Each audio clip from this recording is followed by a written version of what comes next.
if you could give a quick introduction about your background. Absolutely. And yeah, thank you very much. I'm assuming that y'all can see my charts. We can see them, and you can control them. Excellent. And again, I'm going to preface this by saying I'm on a headset, which hopefully the battery's not going to die on. So if I suddenly drop out, send me a message. Yeah, we'll do. Okay. My name is Karen Pickering. I'm the group lead and technology lead for water recovery systems here at Johnson Space Center. I've been working in technology development of water treatment systems for about the last 15, 16 years. My background is in civil and environmental engineering. I did my undergrad at Texas A&M University and then did my graduate work at Rice University here in Houston, specializing in water treatment systems. And I'll tell you, most people don't go to school intending to go treat wastewater for NASA, but things worked out great, and that's what I do now. So my presentation is really two parts. I'm going to talk a little bit about current water recovery systems and then move into exploration systems. This has been sort of a last-minute scramble, so what I've done is I've combined two presentations I've given previously, so if it looks a little choppy, I have to apologize for that. But hopefully I'll be able to give you a complete picture of what we're doing in water recovery systems as an outgrowth from what Bob presented to y'all yesterday. Okay, so on to my second slide.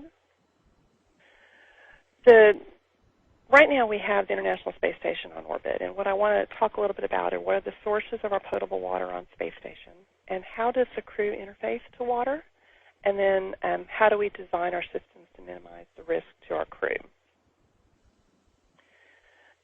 This is a chart you may have seen in some of the earlier presentations. I know that you just heard Ray Wheeler with biological processes, and I think he also likes this chart.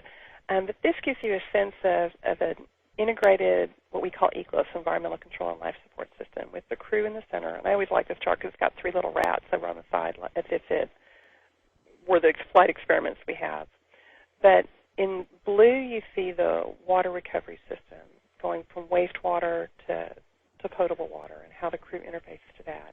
But it also shows you the interfaces of the water system with the rest of the environmental control system, because you really can't design just a water system. You have to consider how it interfaces to the other systems. A lot of the areas we worry about right now are how we interface to the habitation systems. I believe you've heard from Jim Broyan, because how we get water from showers and laundries and things like that matters as well.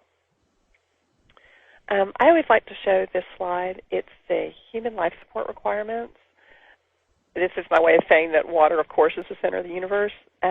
Water is about, if you looked at it strictly from an open-loop water life support system where you don't recycle or regenerate any of your supplies, water is by far the largest percentage of by mass of your life support needs. We take about close to 90% of the total mass of life support requirements. It's not the one that when you run out, your crew's going to see an immediate effect, like running out of oxygen, but it certainly is a rate-limiting factor for how long you can stay in space without some kind of recycling. So on Space Station, we have two sources of potable water. We have stored water as well as recovered water.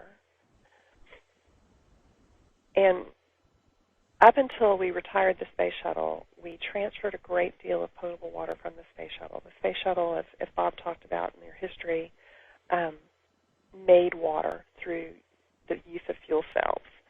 The fuel cells, in the course of creating electricity, make water as a byproduct, which was just stored. Today, because we don't have the ready access to the water generated on orbit from the space shuttle, we launch water in either a Russian Progress vehicle.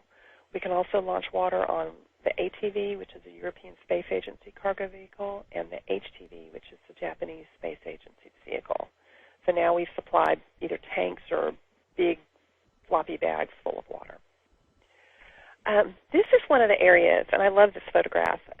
My group here at Johnson Space Center provides water containers for use on Space Station. We originally called them contingency water containers, or CWCs, and they look like giant body pillows on orbit. And you can see we have something called a a water wall, basically. It's actually is referred to as a water wall on the space station, where the crew has bungee corded a whole ton of bags full of water into a single area. They're all carefully labeled. These look like big duffel bags. The green are technical water. It's a particular type of water that doesn't have certain chemicals added. Blue is potable in this photograph, and then you can see yellow is waste, and brown is a condensate bag, which is a waste, but a waste that you can recover. As I said, these were originally intended for our contingency use, but they've rapidly become non-contingency. They are used as a normal course of the day. What these are, they have my technical name, a laminated polymer bladder with a Nomex restraint. Basically, you have a big bag of plastic that's heat sealed together on the inside, shaped just like a duffel bag in this case. And then because you could potentially pressurize these bags, then the white material is Nomex, and that provides our pressure support. We call it a restraint to that soft bag, because the soft bag really isn't strong enough to carry pressure. The outer shell is what does it for us. We use silver as a disinfectant for this water because it's compatible with Russian systems, and they hold about 45 liters of water. Now, when we went to the United States segment on the ISS, we shifted. The CWCs are actually kind of retired. We don't fly those much anymore. We're not building them anymore. What we now fly are contingency water containers, iodine, or CWCIs. These are what we resupply regularly. This is what we launch right now, full of water on board the Japanese vehicle HTV. There are approximately 150 of these things floating around Space Station right now, and these look more like a household pillow. They really are a pillow. They're two-dimensional. They have a Teflon bladder. We had to change the plastic we made them out of because the old material was compatible with silver but not with iodine. Iodine is an ion similar to chlorine on board that we use in our municipal systems. I- has a tendency to be absorbed by a lot of materials.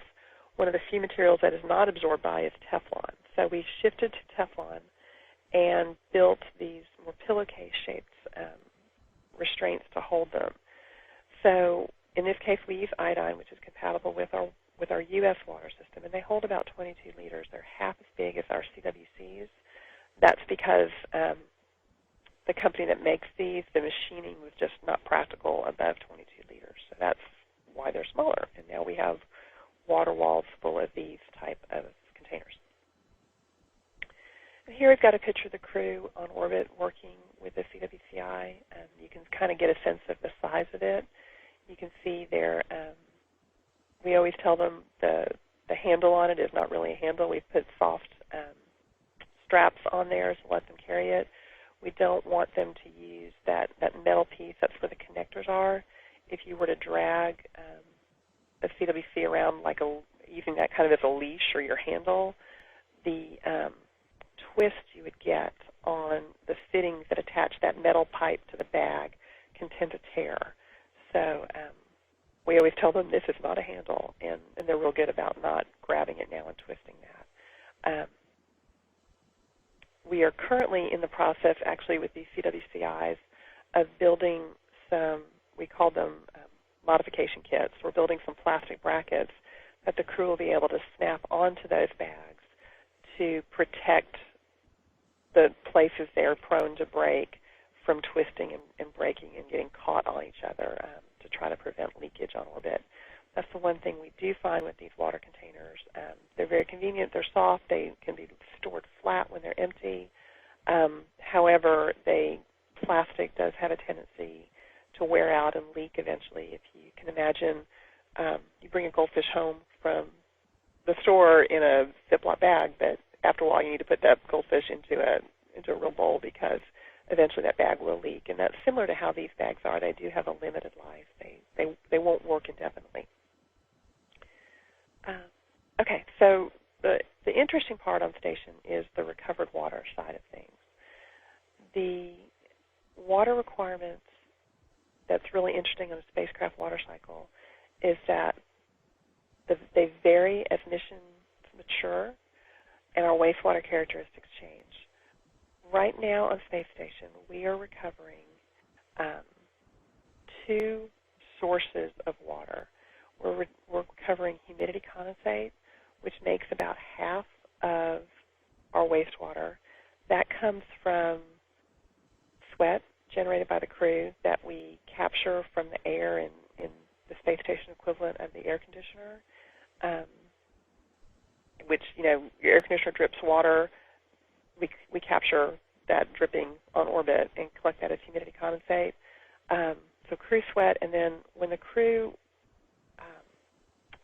quote, showers, although they don't shower, they just basically use, kind of camp towel showers or wet wipes. They'll hang their towels up to dry, and the water that evaporates from those towels is also collected in our humidity condensate. The other half of our wastewater on Space Station is urine. That water consists of crew urine, what we call our stabilization agent to prevent microbial breakdown of that urine, and then the water we flush our waste collection systems with. So our water composition right now is about half and half. So right now in Space Station, this is our process diagram. The urine is treated through distillation. We recover right now 70% of our urine as, we call it, distillate. The other 30% of the urine is discarded as brine. Originally, when we were developing the systems for Space Station, distillation systems were expected to reach about 85% recovery. And this is where I probably start talking too much about urine and gross things, but we'll get over that. We've done all of our ground testing of our water recovery system using urine donated by our friends and coworkers, who generally respond to pleas for wastewater very generously. They tend, at times, people have gone off and drank a lot of water so we can have enough urine to do our testing. What that results in is that our urine is pretty dilute sometimes in our ground testing. So we had hoped to achieve 85% recovery, but right now in Space Station we're achieving about 70% recovery. It's limited, as y'all know, when you boil a pot of water. Eventually you get solids at the bottom when you boil too much of it off. What we don't want to happen is have solids boil off, solids remaining. So we don't boil off so much water that goes to that point. And I guess I should back up and make sure that distillation is basically boiling water and capturing that vapor that comes off of the water and condensing it. And then the rest is, we call it brine. It's the concentrated waste that's left behind. Then the other part of our water, that other 50% that we call humidity condensate, is treated through an ion exchange and absorption process. This uses commercial ion exchange resins that take out the charged components of our wastewater, the salt and the chloride, the sodiums, all those charged ions that we would see in urine or from sweat would come out here. We also combine our distillate.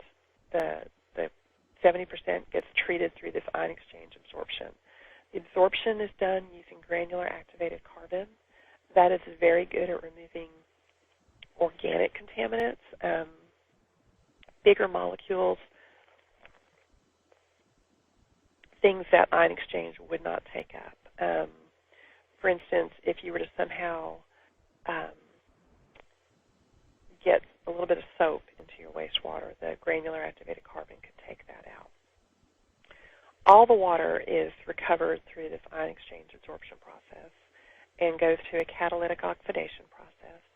This is used just to remove the residual organic material. It's a high temperature, high pressure process that basically burns out the remaining organics. And then we have disinfection and storage of the potable water. So that's a process diagram.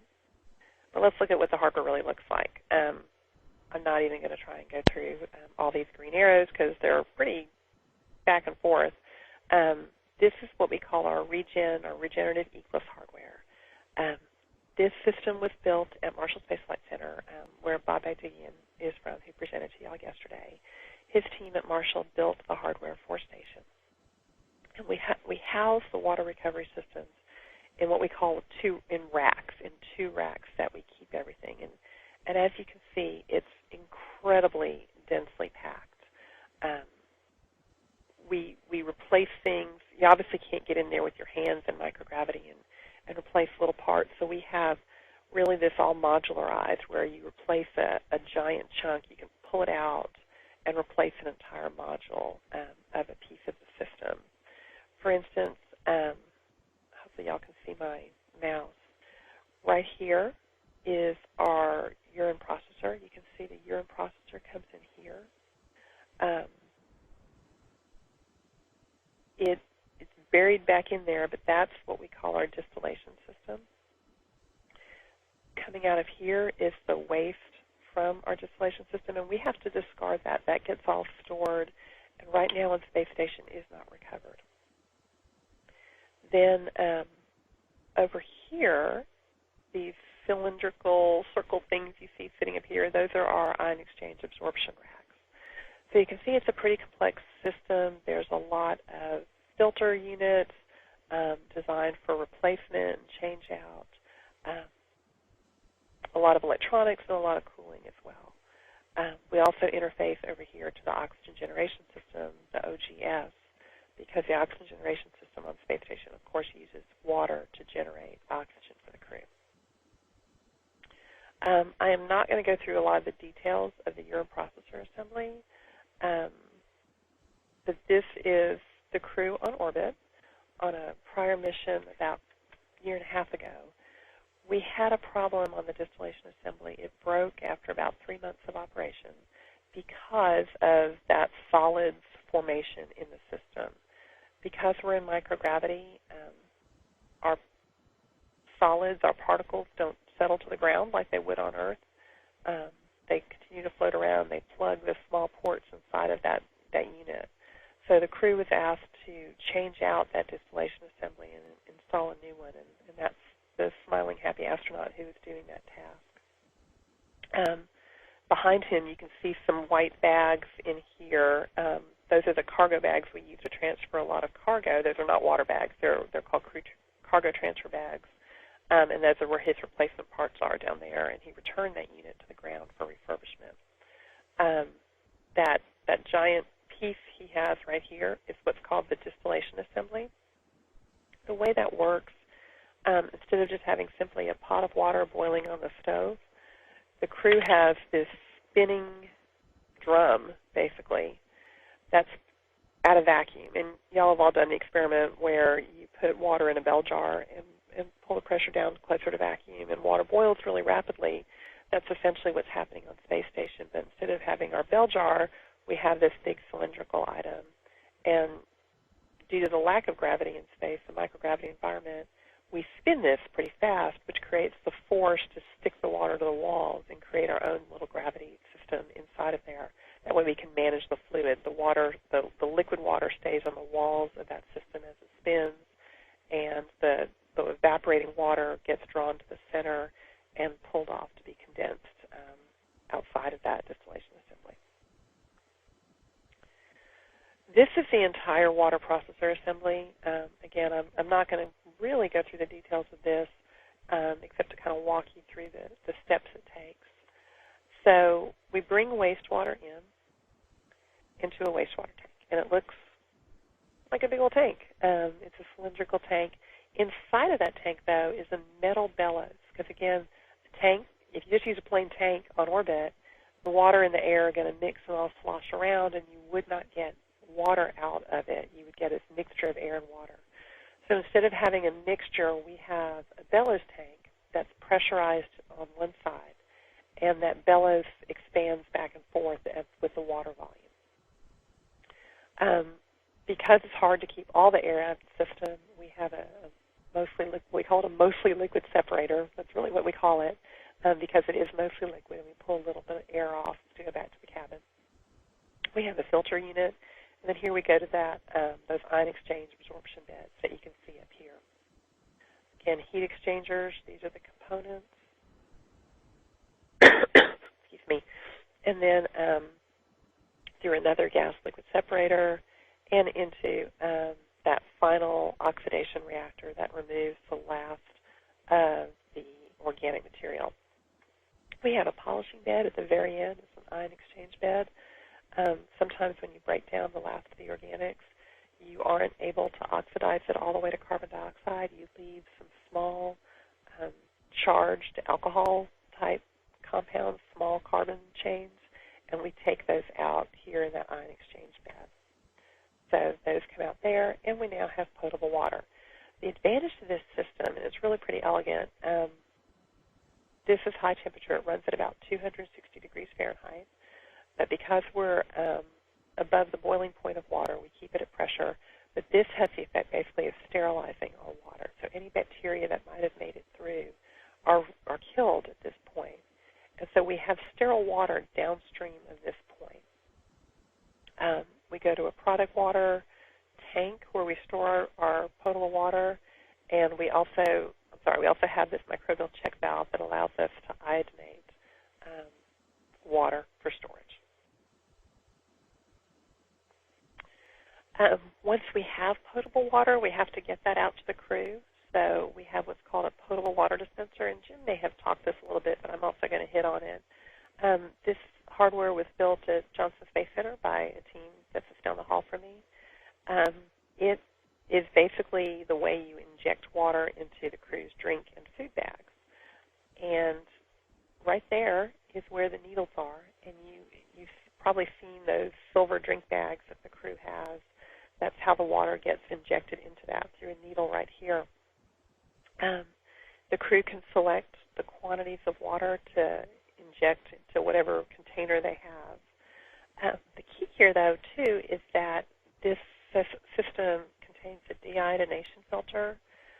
We use iodine as our disinfectant, which is very, very effective on orbit.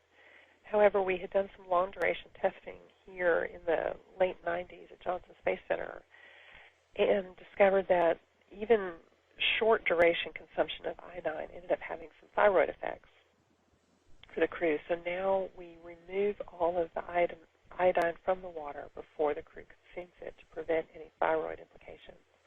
So we take the iodine out, and we have installed a 0.2 micron filter, which basically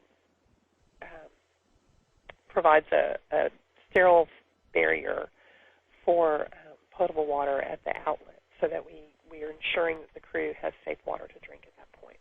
Hi, Karen. I have a quick question. Yeah. I was wondering, so if I recall correctly, the water from the dispenser is usually hot when it comes out, and the crew has to cool it elsewhere. Is that correct, or are you able to vary the temperature of the water coming out of the dispenser?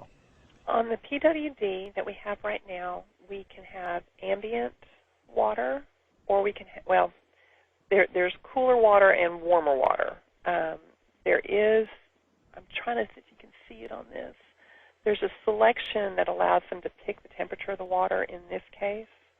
So we do give them some choices of hot and ambient water. It's not really cold, it's more ambient.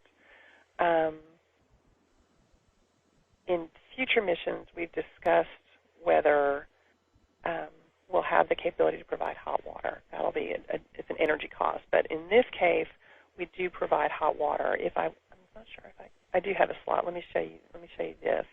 On space, if on shuttle the water was hot, that was produced there. But we give the crew the option to reheat their food with hot water or to drink what we call ambient temperature water. Okay, thanks. Did I answer your question? Okay. You can see here a crew member on the space station is filling a drink bag. You can see there's a needle hidden in this area, and he's stuck his drink bag there, and he's pressed the dispense button, and then he's filling his drink bag right here with a happy smile on his face. Here's our flow path. Again, probably more detail than you care about, but for the ambient, we can dispense ambient temperature water, and this is what our microbial filter looks like, and this is what our deiodination filter looks like. And it's a combination of activated carbon and ion exchange resin. Then we also provide a whole bunch of miscellaneous connections so that you can connect things together that we have to build. But the key here for Space Station is that we provide multiple barriers for the crew. The key thing on the potable side is that you want to make sure the crew is drinking something that's not going to make them sick. So we provide filtration, we provide heat sterilization, we have chemical oxidation, and we provide that residual disinfectant in the iodine, in the form of iodine. We also have a remediation ability on orbit. If somehow you were to see a whole bunch of bacteria pop up, we have, we've called them shot kits, kind of like you would for a swimming pool. We have bags of very concentrated iodine solution that the crew's able to basically inject into a contaminated, particularly the potable water dispenser, a contaminated area, and really clean that out in case we were ever able to see some microbial contamination. And that's kind of just a summary of our disinfection techniques. Here's our remediation bag, as I mentioned. That's our iodination bag. Using a 40 milligram per liter iodine solution. As I'm sure you've seen, like when you use iodine to clean a wound, it's very brown looking. Iodine is a strongly colored solution. So you can squirt that iodine into your potable water dispenser and clean out any dispense lines that you're worried about. Here's where I get to share what ickiness we talk about. A wastewater filter on the system can get very plugged, and we've had a problem with that filter becoming contaminated. That is the kind of contamination we don't want to spread throughout the water recovery system. Those are microbial biofilms that have grown on the surface of that wastewater filter. I always joke with my team that bacteria always win. They're very persistent, and we have to constantly keep multiple barriers to prevent microbial contamination. This really concludes the current technology portion of the presentation, and I'd like to acknowledge Catherine Toon and Rachel Edgerly here at JSC. They provided a lot of the material on the potable water dispenser side of things, and then Monsi Rahman and Lynn Carter provided a lot of the content for me for our current space station systems, and they're located at Marshall Space Flight Center. Okay, so before I continue, are there any questions on the current water recovery systems used on space station? Doesn't look like there are. Okay. And Sydney, I know that we had planned for 10 to 11. Do you want me to finish this up in about 15 minutes, or do you want to go? You can take your time. We've got a flexible schedule with your talk. Okay. All right. Very good. So let me take you through water recovery systems for exploration missions, which is kind of the topic that's more near and dear to my heart. And I'm probably going over some ground that you guys have talked about, but it never hurts to repeat. The whole goal of what we call exploration life support is to duplicate the functions of the Earth in terms of human life support. On Earth, we have these huge buffers. We have our atmosphere. We have our oceans. We have land masses that help us regulate temperature. You know, I'm sure you've all heard the fairly irreverent saying that dilution is the solution to pollution, because you've got these large volumes that you can work with. Water in the environment becomes cleaner through natural processes, things like that. So we benefit from having this incredibly large, complex system on the Earth. But what we try to do through the development of life support systems is how small can we make these buffers for spacecraft and yet maintain extremely high reliability over long periods of time in hostile environments. And I saw that one of the outcomes of y'all's workshop is to develop a lesson plan leading to a high reliability, highly closed ECLSS system, which is exactly what we're doing. So, you know, it's a totally on-target task for you as to how can you close your systems and still be highly reliable without those giant buffers that we benefit from on Earth. Again, we've talked this slide. You've seen this. But again, water is really important. I'm not the slightest bit biased there. This is a chart I like to talk about. It gives you a sense of where things break even. We talk about the mass of a system or the cost of a system in terms of equivalent system mass, which is what you see plotted on the y-axis over here. Equivalent system mass kind of turns everything into kilograms. The mass of a system. Karen, could you speak up a little bit? Yeah. Okay, great. Is that better? It's okay. my old ears. Okay. The equivalent system mass of a system takes the mass of what something actually weighs. It converts volume to mass. It converts energy to mass through this lovely complex equation that our analysts have come up with. And this gives us a way to compare, a small heavy system to a large light system. It gives us a common denominator to compare systems to. So that's why we like to, our team talks in terms of equivalent system mass, or ESM. But what this chart shows you is the dotted lines are no water processing, where you have, like, say, a transit vehicle, which is the pink line, or a permanent outpost, which is the blue line. And this was a case where you're comparing a Mars transit vehicle and a lunar outpost in the study.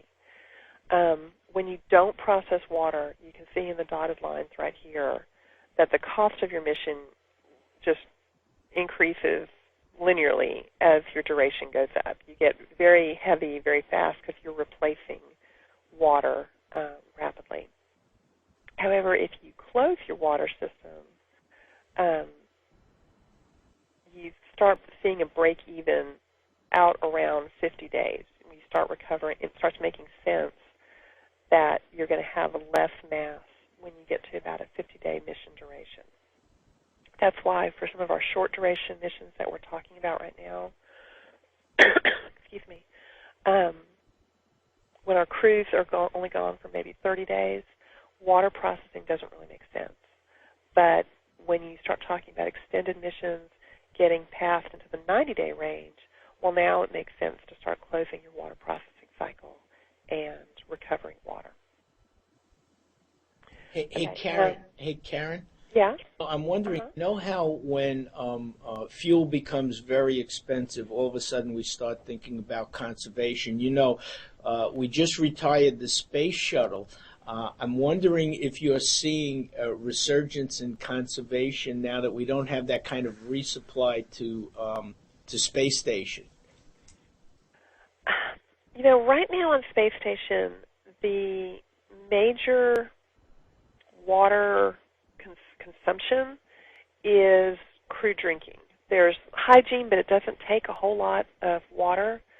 Water consumption is the biggest factor, and there's no set limit.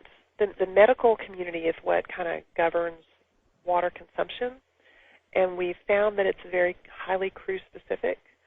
Some crew members drink a lot of water, up to 4 liters a day, and some crew members don't. They'll drink much less than that. So we haven't really seen a drop in water consumption because it's pretty variable to begin with.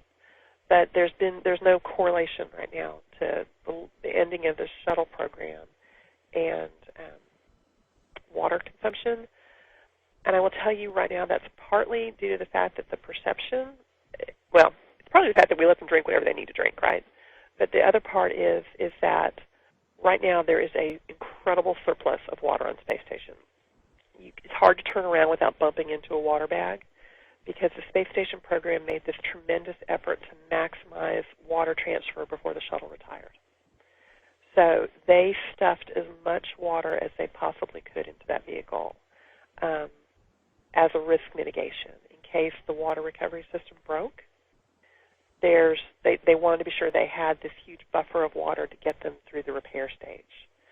So if you were to look around space station, it doesn't look like there's a water shortage right now. Okay, I got you. Plus, it's good shielding, right? Yes, that's the other advantage is that it is a radiation barrier. We've had crew members use water and move it strategically around for those reasons too. Excuse me. Okay. Any other questions before I go on? Okay. Can I I just always throw one this thing? in when I Sorry. talk. No, go ahead. So you said that the usage of water is very different between astronauts. If you got into a situation where water was becoming scarce, would you pretty much tell some of them to knock it out? I mean, would you begin to limit down to what would be considered the bare metabolic needs on space station? I am sure if you got to that point that the medical people would start saying exactly what amount of water you had to use.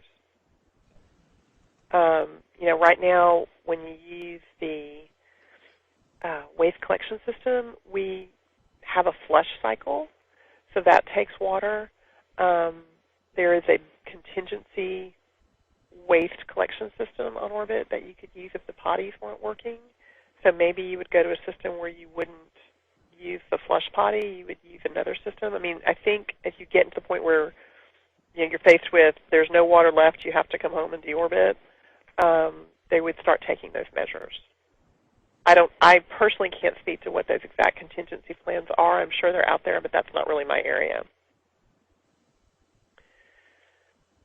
So in the terrestrial cycle, y'all have seen this. You have evaporation, condensation, precipitation, surface runoff. I stuck these two little things in because I like the water wastewater part of it, where you take water out of a lake, go to a water treatment plant. You have a city sitting in between. It goes to a wastewater plant, and then the discharge is back to the lake, typically. Excuse me. An interesting factor in Houston is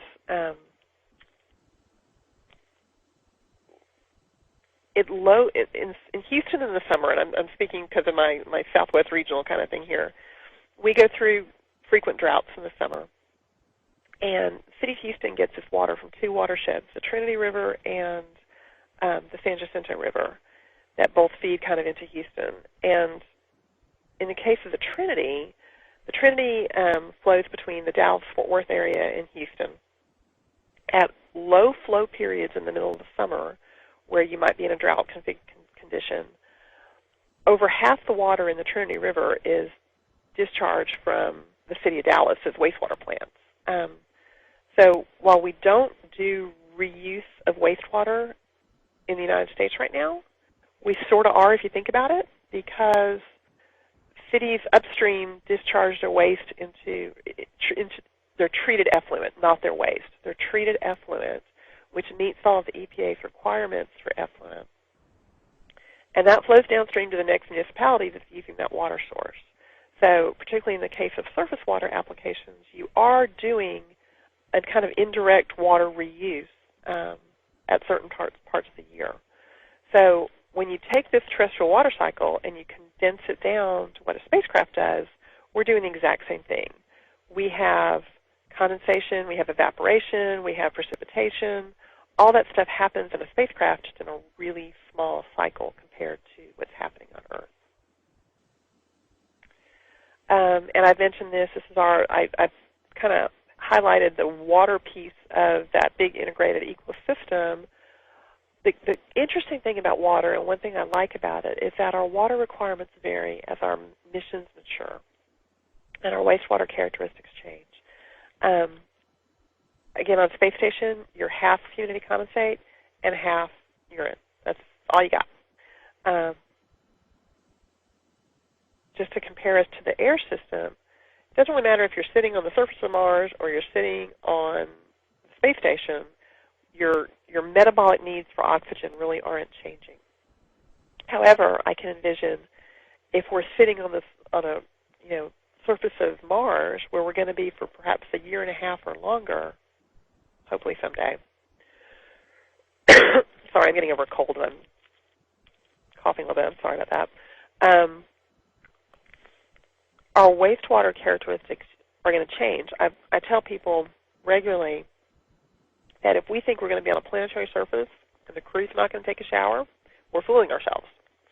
And that as engineers, we have to provide that capability for the crew to take a shower, because once they have gravity and water will run to a drain, they're going to take a shower. And either we're going to give them a shower or they're going to make a shower with a hose and a bucket. But it's going to happen, and we might as well engineer and plan for it as opposed to having to face it when it happens. So that's why I talk about how wastewater characteristics change as our mission matures.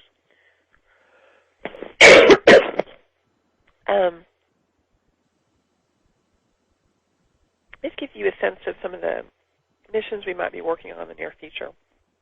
I broke a rule and I used the acronym MMSCV. That's our current short-duration vehicle that we're working on right now. It is, again, a short duration. It'll take you initially to a space station, perhaps, or a close application. But in both cases, it's going to be an open-loop water recovery system. We don't expect right now that we'll have any type of water recovery in that vehicle. It'll be based strictly on what I've called here urine pretreatment, which is really that urine stabilization.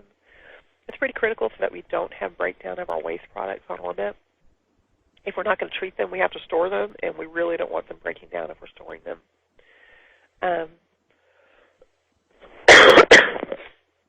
Disinfection systems are also critical. You're going to have stored water sources on this open-loop water recovery system. This is the one that just doesn't make a mass. There's not a good rationale for having a heavy water recovery system when you can just store the water. But you still have to ensure the water is microbially safe to drink when it's been stored for a long period of time. Then you're also going to have some kind of contingency operation, perhaps, where you have to recover water.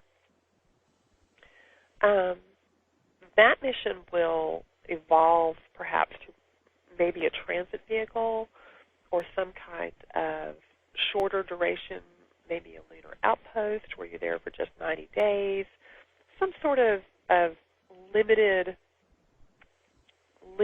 staffed mission where you're not there as a permanent presence. You're going to come and go from whatever your transit vehicle or your habitat might be. In this case, we envision perhaps a partially closed water recovery system where you have to be able to turn systems on and off. This is particularly suited to what we call physical-chemical system development, or systems that rely on physical treatment processes or chemical treatment processes. They typically use power, and they can be stopped and started. They also typically need post-processing systems. These systems then evolve into the fun area, really, the really interesting things, where it's a long-duration habitat, where you have a fully closed water recovery system. This is where our additional water sources come in. I'm sorry, I left the L out. That's supposed to say laundry, not laundry, and food production.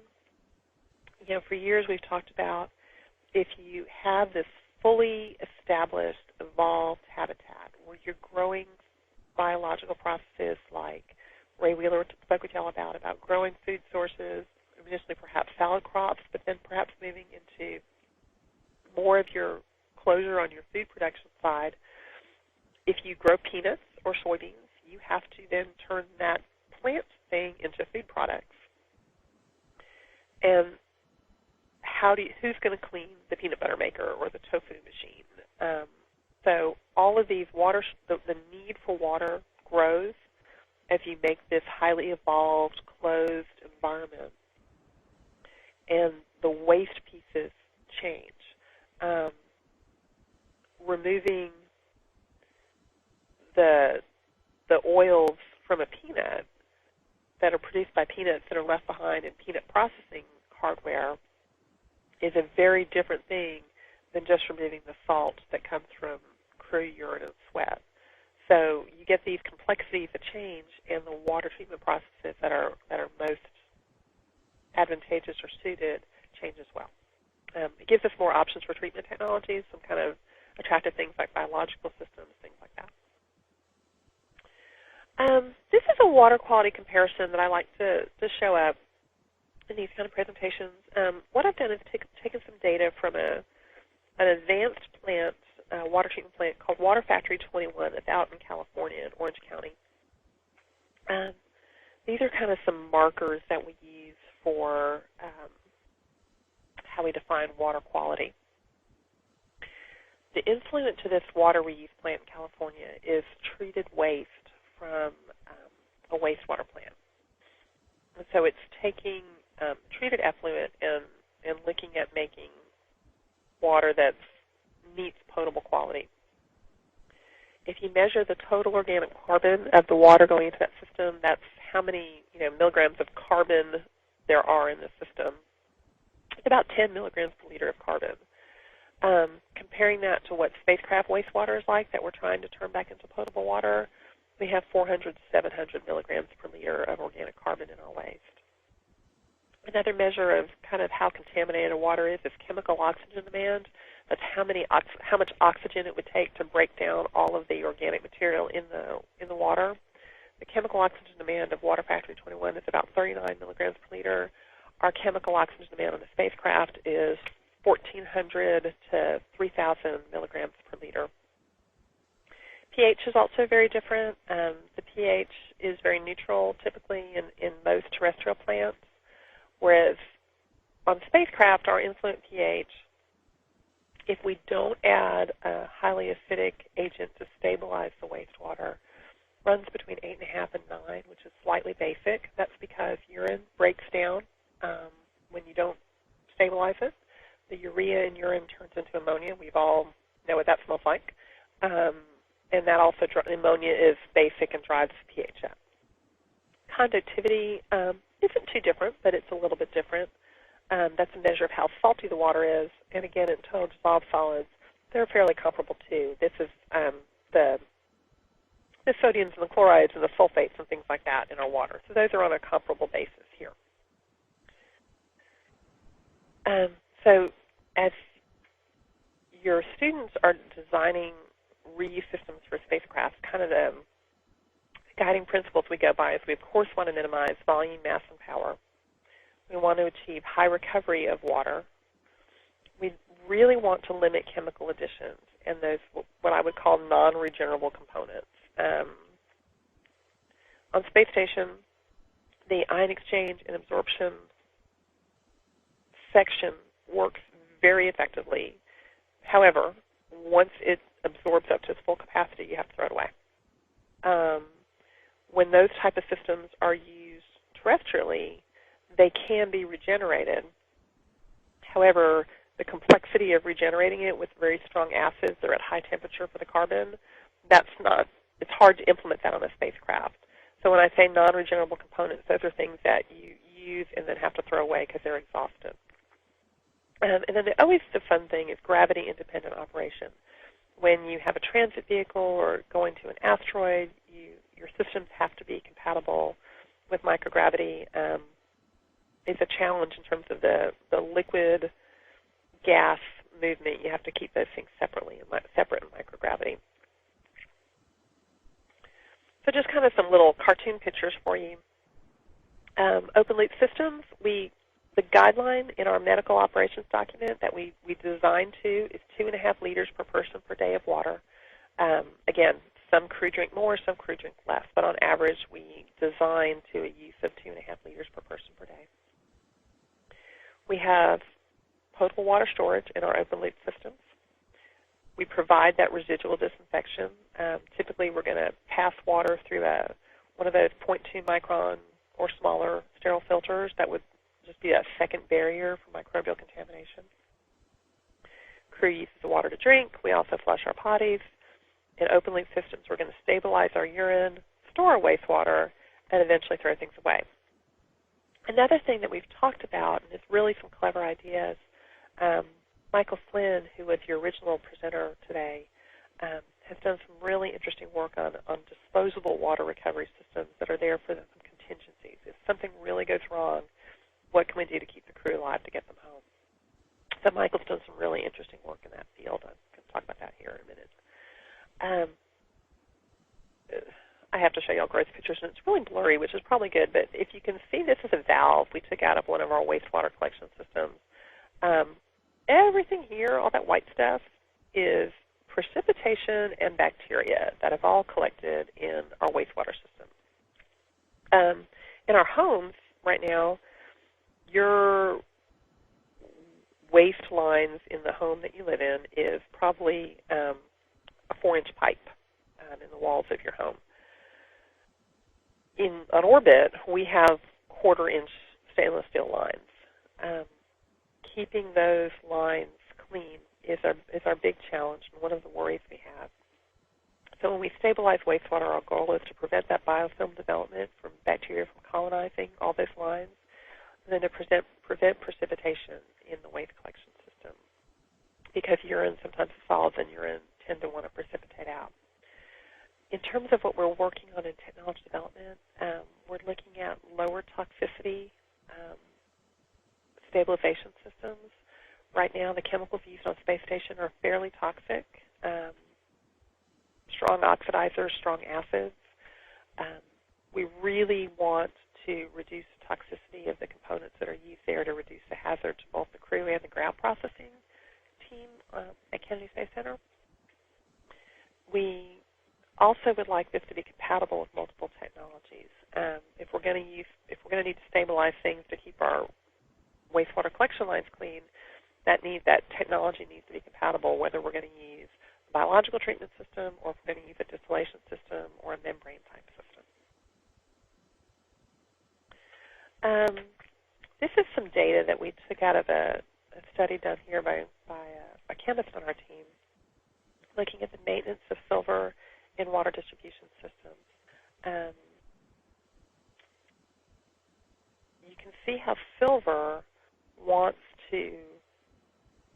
We start out at a very high concentration. On the y-axis, we have the log of C over the initial concentration. Concentration at the time divided by our initial concentration. At 20 hours, we have most of our silver still in solution, but we see a very steady decrease in the concentration of silver over time. Silver wants to plate onto the surface of metal, of stainless steel tubing. So silver is hard to use as a disinfectant long term. You have to be able to resupply it. This is the work that Michael Flynn has done with contingency water system. He called this his lightweight contingency water system. And really, he looked at a commercial system. It's a forward osmosis bag built by a company called Hydration Technologies. I believe they're in Nevada, but I'm not positive about. But they build these bags for the United States military. I've actually seen them at Costco now. In this case, it's really kind of clever. There is this white thing in the middle of the bag. It's a two-sided bag with a membrane.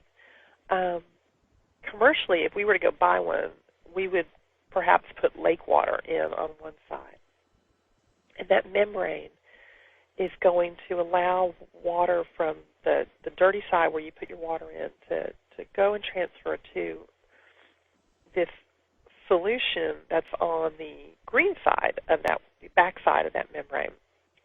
It's just a simple experiment in forward osmosis, just like we talk about in high school science classes. Water wants to go and dilute the highly concentrated sports drink solution that you inject on the green side.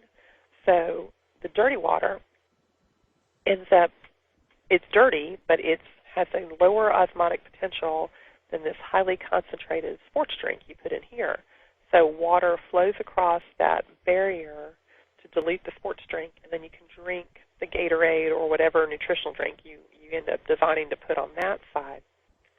So you're not getting pure water out of it. You're getting some kind of hydration solution, fortified drink, as Michael puts it. But you are able to provide an emergency source of water. Michael has looked at applying this instead of just using river water, had looked at taking raw urine, passing it through a small activated carbon filter, and then putting that urine onto the dirty side instead of, like, if you were seawater or lake water, you could actually put urine in here to provide that contingency water for when you have a true emergency and have to keep the crew alive to get them home. Okay, from open loop we move into what I would call a semi-closed loop. And this is what we have on Space Station right now. Our loop is, we get about 85% of the water back. We recover 70% of the urine and 100% of the humidity condensate, averaging about 85% as a rule of thumb. In this case, we'll start here at the potable water storage. Again, we have the disinfection step. The crew uses it for whatever hygiene processes. In this case, where I show the sink in the shower on space station, this is done through like wet wipes or squirting some water onto a towel. Perhaps if you had a 90-day mission on the surface of the moon where you have some gravity, you could actually have a sink. It just kind of depends. Where it's a short mission where you don't need to fully close your system, but you have gravity, you can have some more water sources. Again, you probably have urine pretreatment. When I was much, much younger, I always wanted to get away from this urine stabilization step, but I've come to realize that it's very hard in some way to collect waste at the waste collection system and keep your lines clean without some kind of pretreatment. This is a really interesting area of study. It can be done in a lot of ways. There are a lot of creative ways that we haven't implemented yet. Perhaps the answer is just a very effective flush. Perhaps the answer is using perhaps something like hydrogen peroxide that breaks down. Perhaps there's a clever way to apply UV treatment to this. There's a lot of room for creativity. It's like the least glamorous part of the water recovery system, but there's a lot of areas for creativity here that have impacts throughout the system. So however you stabilize your waste to get it from point A to point B, you get to your wastewater storage tank. You then have a primary treatment system followed by post-processing, because you never really get to potable water in one step. Usually when you're in a semi-closed loop, this is a system that you're turning on or off, and you're able to typically be a physical-chemical process. Nearly every physical chemical process I can think of produces some sort of brine. You don't recover 100%. There is some water that you've concentrated all your waste into and you're going to probably discard. So you discard a percentage of your waste. That's why we call it semi-closed. And you have post-processing, disinfectant, and you back to your closed potable storage. So here's where we go kind of to show you how the wastewater composition changes visually. Here's our ISS system where we're half humidity condensate and half urine.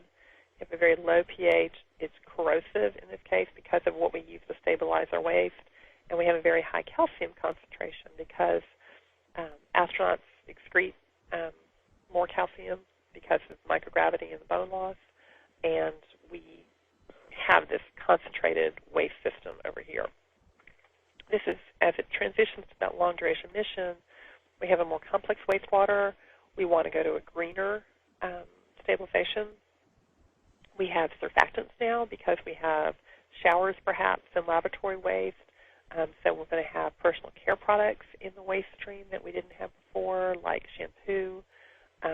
We have toothpaste concerns, things like that. So now our wastewater distribution has really shifted a great deal, where a big percentage is from hand washing and showers, over half our water. And this doesn't even include the evolution where we include laundry in the system as well. So just to give you some visual pictures,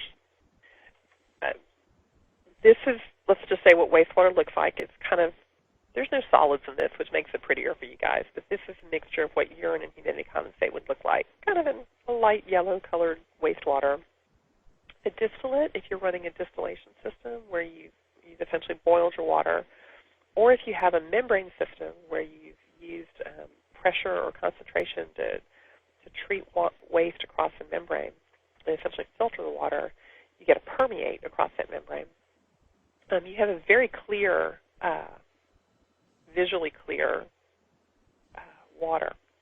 Again, roughly 70 to 85% of your water goes here through physical chemical processes, but you've taken all of the waste that's in that and concentrated it in your brine, which is now this murky amber-colored liquid that you tend to throw away in a semi-closed system. Just images.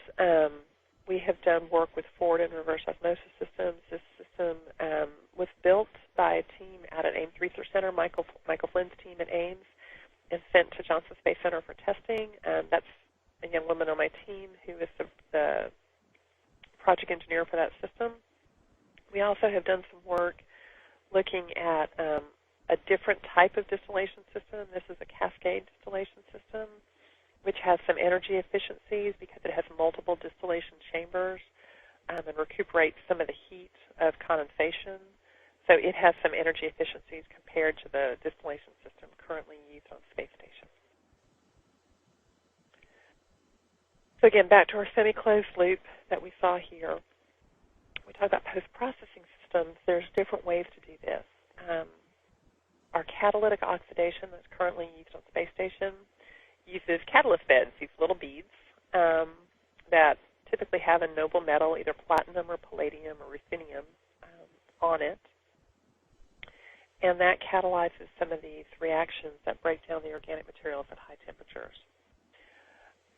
They're very efficient and have the benefit of disinfecting water, but they are high energy because they're at a high temperature and pressure. We would love to get that temperature and pressure down below a boiling point because it increases the reliability and safety of our systems. The other type of post-processors we can use, this is a nice clear ion exchange bed that allows you to see what's actually inside of it. The amber-colored plastic beads are coated in a chemical that likes to take up that charged species, that calcium or the sodium or the chloride. And these are just commercially available resins that are made by some of the major chemical companies that we purchase for our testing. Some really interesting future work are in photolytic systems, using UV light either directly for photolysis or using titanium dioxide photocatalytic systems. There's just some really interesting emerging technology in this area that's usually generally characterized as advanced oxidation processes in the water treatment field that have tremendous potential with some more technology development. They're not quite ready for implementation, but there's just some really interesting areas looking at light sources to use for the breakdown of organic materials. And then we get to the final option where we have a closed-loop water recovery system. Here we bring in what we've called it various things over the years, but right now we call it brine dewatering or brine water recovery, where you take that highly concentrated waste and attempt to recover the water from it so that you can get full closure on your water recovery system.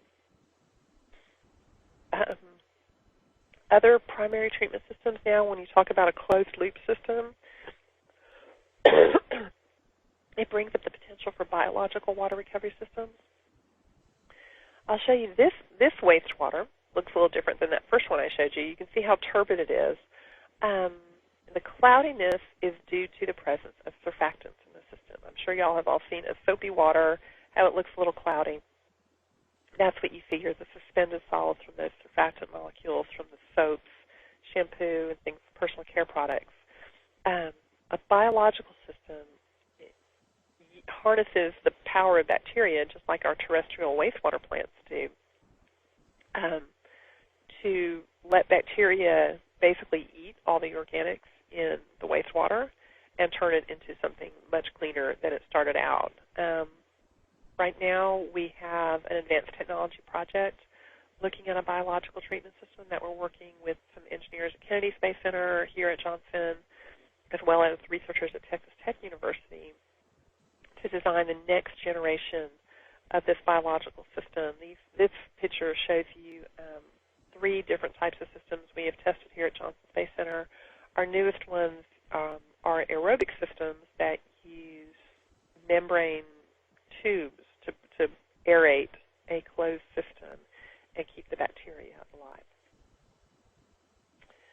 So all that water systems and all the ways you can design different water systems for the evolving mission needs all tie back into the spacecraft water cycle, where you've got the crew generating waste, you have to recover urine in some way, shape, or form.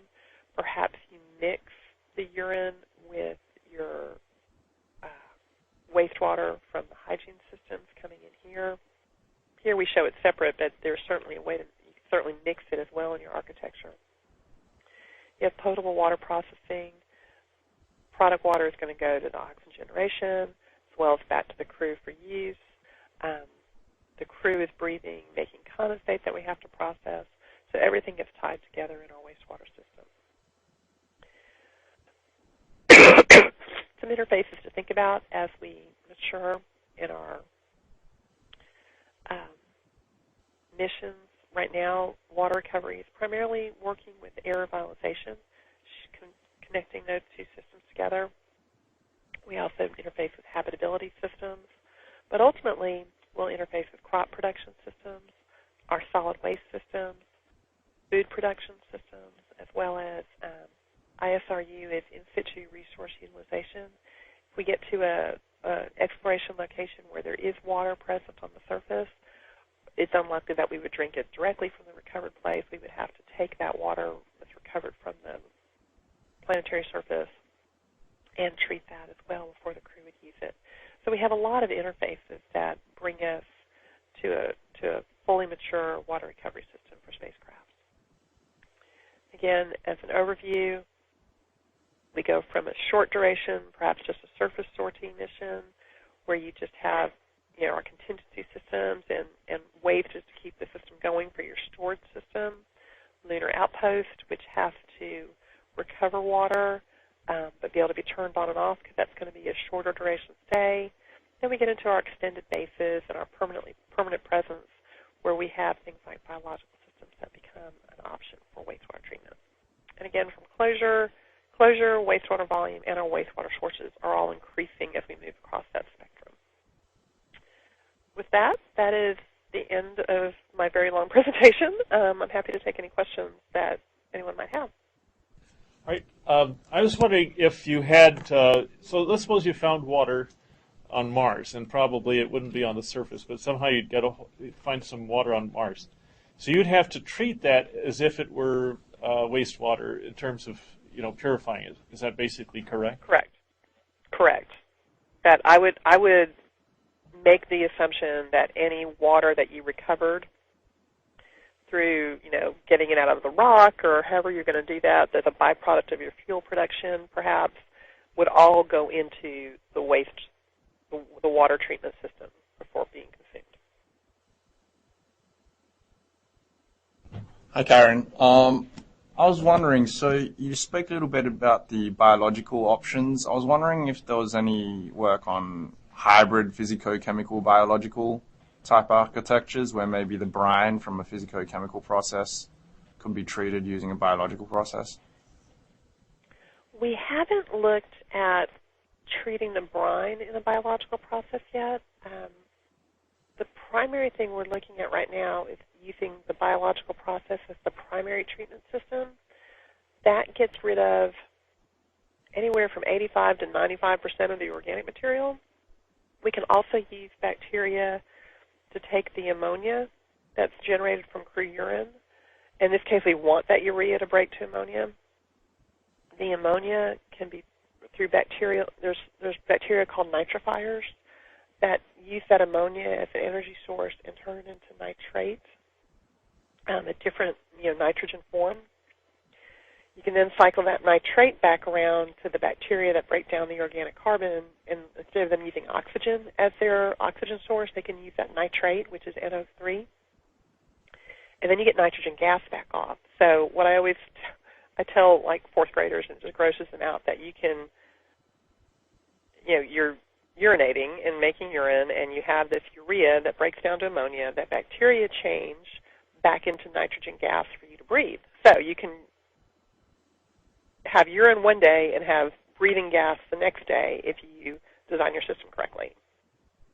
However, biological systems can only do the organic material, and then they can do the ammonia and a few other inorganics, but in general, the chloride and the sulfate and the sodium are all going to be left behind from a biological system, and you have to integrate that with a physical chemical system. So pretty much any biological system is going to be a hybrid system. It would be interesting to look at a biological system with a very high-strength brine waste, and we have never done that. to think about how you could design a system to do that. It'd be very small and compact because the water would not be very much, but it'd be interesting to look at. Okay, excellent. Thank you. Are there any other questions? Quick question. Karen, I was just curious, are you able to dump the solid waste like brine into deep space, or is that not allowed? Right now, there are planetary protection. If you're on a planetary surface, you certainly can't dump it.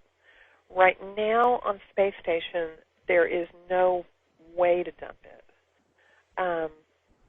Okay, let me actually, I'll go through this in a more organized way. On shuttle, they had a wastewater tank that their waste collection system would put the urine into, and they actually did wastewater dumps periodically on orbit. And you can go back probably and find YouTube videos of like this stream of ice crystals coming out of the space shuttle. There was a vacuum vent line that would allow you to dump waste overboard on space shuttle. There is no capability for that on space station because it's propulsive. When you, believe it or not, when you vent water in microgravity, it can change your orbit a little bit. So that propulsive effect, they don't want that on space station because it affects the microgravity experiments. So they were never given that capability. So instead, right now, waste is packed right now into the Progress vehicles. After Progress vehicles from the Russian Soyuz, the Progress vehicles are unpacked of all their cargo and then filled up with trash, and then deorbit and burn up on the way to the ground. So that right now is how waste is disposed of. They just stick it on Progress and it burns up on reentry.